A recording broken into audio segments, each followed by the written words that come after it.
নারীদের ৭টি গোপন দুর্বলতা রয়েছে।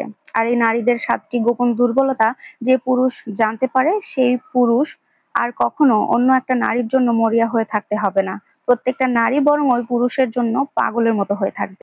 যদি কোনো পুরুষ নারীদের সম্পর্কে এই ৭টি গোপন দুর্বলতা না জেনে থাকে, তাহলে তাকে সারা জীবন একটা ভুল ধারণা নিয়ে বাস করতে হবে, যেটা তার জন্য খুব একটা ভালো কিছু করতে পারবে। নারীদের যে ৭টি গোপন দুর্বলতা রয়েছে তার মধ্যে ১ নাম্বার, নারীরও পুরুষের প্রয়োজন রয়েছে। যেটা আমাদের সমাজের অধিকাংশ পুরুষ বুঝতে চায় না বা বুঝতে পারে না। শুধু পুরুষ বললে ভুল হবে, পুরুষ নারী উভয়ই, প্রত্যেকটা মানুষই এটা নিয়ে বুঝতে ভুল করে। অধিকাংশ মানুষ এটাই মনে করে থাকে যে শারীরিক চাহিদা বা আগ্রহ বা যেকোনো চাহিদা শুধুমাত্র পুরুষের আছে। কিন্তু না, একটা নরমাল চাহিদা, আগ্রহ সবকিছু একটা নারীর মধ্যেও রয়েছে। নারীরও পুরুষের দরকার। তবে একটা কথা, সেটা হচ্ছে আমাদের বর্তমান সমাজে পুরুষের নাম করে কিছু কাপুরুষ ঘুরে বেড়াচ্ছে, যেটার কারণে অধিকাংশ নারী এই কাপুরুষের কাছে নিজেদের জীবন তুলে দিয়ে ধ্বংস হতে চায় না, নষ্ট করতে চায়। তবে নারীরা তাদের জীবনে এই ধরনের একটা পুরুষ চায়, যে পুরুষটা তাকে সম্মান করবে, তাকে ভালোবাসবে এবং তাকে যত্ন করে আগলে রাখবে সারাটা জীবন।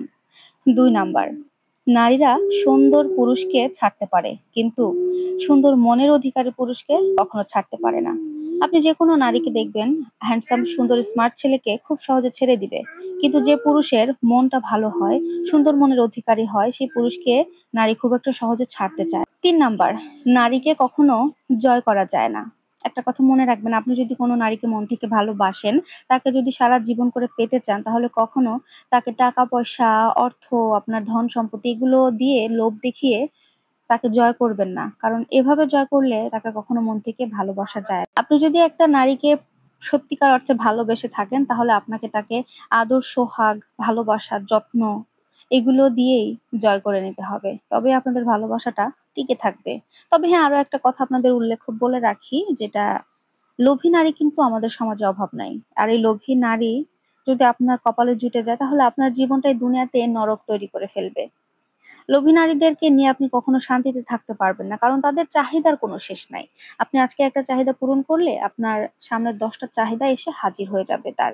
এটাই তাদের চরিত্র। ৪ নাম্বার, নারীরা অনেক বেশি আবেগপ্রবণ হয়ে থাকে।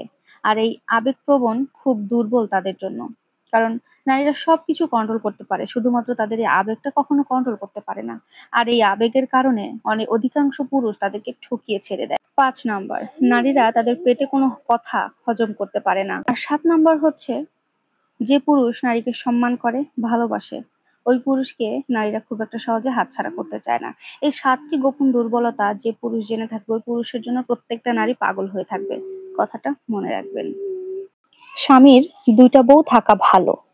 কি মনে হচ্ছে? আপু পাগল হয়ে উল্টাপাল্টা বলতেছে? না রে ভাই, আমি না পাগল হই নাই। আপনাদেরকে বাস্তবতার একটা ছোট্ট উদাহরণ তুলে ধরার চেষ্টা করছি। হ্যাঁ, একটা পুরুষের ২টা বউ থাকা ভালো। কেন জানেন? কারণ আমাদের সমাজে অনেক পুরুষ আছে ২টা বিয়ে করছে। একটা ঘরে স্ত্রী আছে, তারপরেও কোনো কারণে, সেটা যেকোনো কারণ হতে পারে, অন্য একটা মেয়েকে বিয়ে করে ২টা বউ নিয়ে সংসার করছে। কিন্তু আমাদের সমাজের কিছু সাধারণ মানুষ আছে ওই পুরুষের দিকে এমন ভাবে আঙ্গুল তুলছে, যেন ওই পুরুষটা সবচাইতে বেশি দুশ্চরিত্র, ওই পুরুষটা সবচাইতে বেশি লম্পট, কাপুরুষ, যত খারাপ ধরনের উপাধি আছে ওই পুরুষটাই পায়, যে পুরুষটা ২টা বিয়ে করে। কারণ ঘরে বউ রেখে সে বিয়ে করছে, সমাজের চোখে সে একটা লম্পট, সে একটা দুশ্চরিত্র। আর এটা যদি ভালো হইতো, বউ রাখা কি আর বিয়ে করে? করতো না তো। এটা তার জন্য উপাধি হয়ে যায়। আর সেকেন্ডলি আরেকটা বিষয়, এরকমও অনেক পুরুষ আছে, যে পুরুষ তার ঘরে বউকে রেখে অন্য ১০টা নারীর সাথে প্রেম করে বেড়াচ্ছে, যেটাকে আমরা সাধারণ ভাষায় পরকীয়া বলে থাকি, তাই না? যে পরকীয়া করে বেড়াচ্ছে, আবার সেই পুরুষই বুক ফুলিয়ে গর্বের সাথে রাস্তা দিয়ে হেঁটে যাচ্ছে, সমাজের লোকদের সাথে উঠা বসা করছে, ঘরে বউ আছে কিন্তু। এই ক্ষেত্রে সমাজের সাধারণ মানুষ পরকীয়া করা লোককে কিছুই বলে না। কিন্তু যত দোষ, যত খারাপ হয়ে যায় ওই বিয়ে করা লোকটা, কারণ সে বউকে রেখে বিয়ে করে ফেলছে। আর অন্যদিকে পরকীয়া যে করতেছে, তার স্ত্রীকে ঠকাচ্ছে, ঠকিয়ে ১০টা ১৫টা নারীর সাথে ওঠা বসা করছে, সম্পর্ক করতেছে, স্ত্রীকেও ঠকাচ্ছে, পরকীয়ার নারীদেরকেও ঠকাচ্ছে। আর যে স্ত্রীর স্বামী পরকীয়া করে, বিশ্বাস করেন ওই স্বামী আর স্ত্রীর মধ্যে কোনো সম্পর্ক থাকে না। হ্যাঁ, হতে পারে অনেকে সামাজিক দায়বদ্ধতা থেকে সংসারটা করে যায়, বা সন্তান আছে সেই চিন্তা করে সংসারটা করে যায়, কিন্তু তাদের মধ্যে না কোনো বিশ্বাস থাকে না। পরকীয়ায় জড়িয়ে গেলে ওই স্বামী স্ত্রীর মধ্যে কোনো বিশ্বাস থাকে না, আর বিশ্বাস না থাকলে সেই সংসারে কোনো ভিত্তি থাকে থাকে না। একটা সত্যি কথা কি জানেন, পরকীয়ার নেশা এত বাজে একটা নেশা, এত মারাত্মক একটা নেশা, এই নেশা আপনি কখনো কাটাইতে পারবেন না। আপনি পৃথিবীতে সব ধরনের নেশা পরিবর্তন করতে পারবেন, ত্যাগ করাইতে পারবেন, কিন্তু এই পরকীয়ার নেশা কখনো কেউ বাদ দিতে পারে না।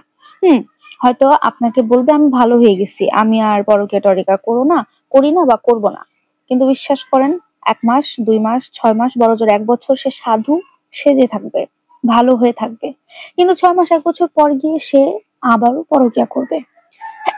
হ্যাঁ, হতে পারে যে তার মানে চেঞ্জ করবে তার টেকনিকটা, সে পরকীয়া করবে, তার ধরনটা চেঞ্জ করবে যেন তার স্ত্রী বা অন্য কেউ ধরতে না পারে, এতটুকুই, কিন্তু সে কখনো ভালো হবে না। তাই বলবো শুধু বিয়ে করলেই সে চরিত্রহীন হয়ে যায় তা কিন্তু না, বিয়ে করার পেছনে অনেক কারণ থাকে। আর আমার মনে হয় যে একটা পুরুষের যদি আর একটা মেয়ের প্রতি আগ্রহ হয়, তার যদি সামর্থ্য থাকে, তাহলে পরকীয়া প্রেম না করে তাকে বিয়ে করে সম্মান দেওয়া ভালো, এবং 2টা বউ তার থাকা ভালো। আশা করছি কথাগুলো বুঝতে পেরেছেন।